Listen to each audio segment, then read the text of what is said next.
Hey guys, what's up? It's Andrew Bassin again, and today I'm going to be going over my rod and reel arsenal for bass and catfish.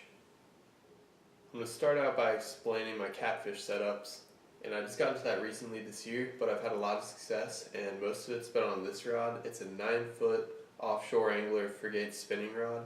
It's meant for saltwater purposes, but it works really well for catfishing, and I bought two reels for it.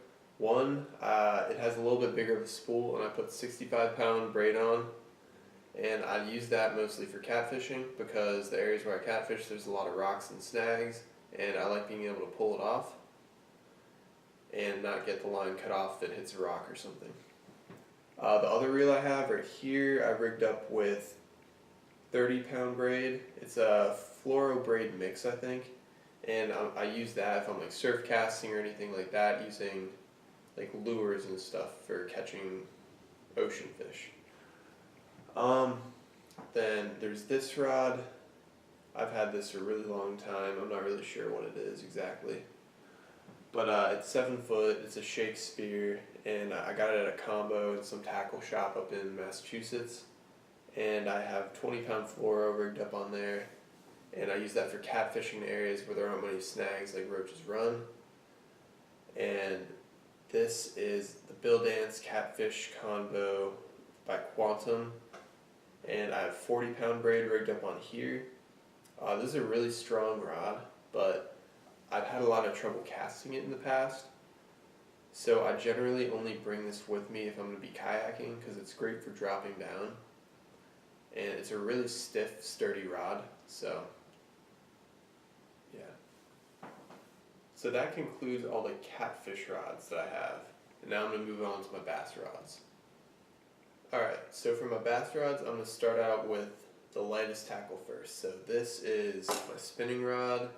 I got it off Bass Pro. It's a 2-piece, 6'6" medium action. And I have 8-pound mono rigged up on there. Sometimes I'll use this for pan fishing as well as shad fishing, stuff like that.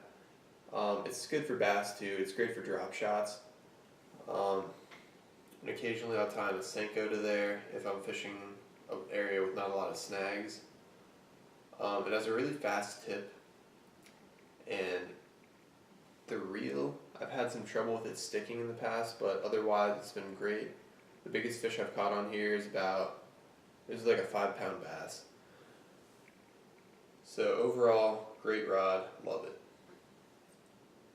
My next is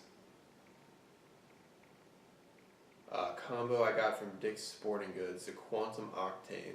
I believe this is a 6'6" as well. I have 17-pound fluoro rigged up on here, and this rod I'll generally use for crankbaits, spinner baits, and top waters like spooks. I've caught a lot of bass on here. I haven't really used this for any other species yet. Besides snakehead, I've caught a couple snakeheads on here. Great rod. I got it for like $60 at Dick's, so it's a great deal. And it's pretty stiff. It's got a light tip, but the rest of it is pretty sturdy. And I haven't had any problems with the reel yet, so that's good. And then probably my two favorite rods are my two Lew's combos. This was the first bass rod I ever got. This was I think I got the rod and reel separately. It's the Lew's Tournament Speed Stick, which was originally 7.3 I think, but I accidentally cut the tip off, or my brother did, a couple of years back, and now it's only like 7 foot.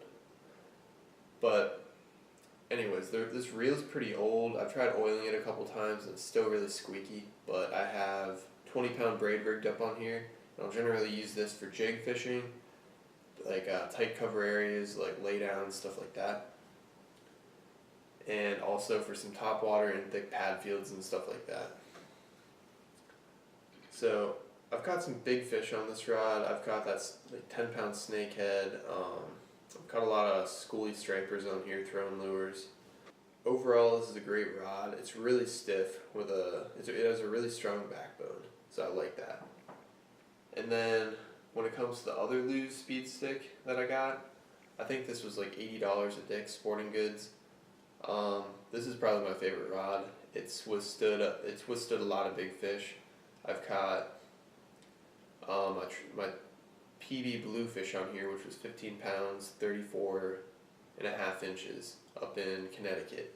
It took me like 20 minutes to get in, and I was only using 20-pound fluoro. Right now I have 17-pound fluoro rigged up on here because I'm fishing for bass more.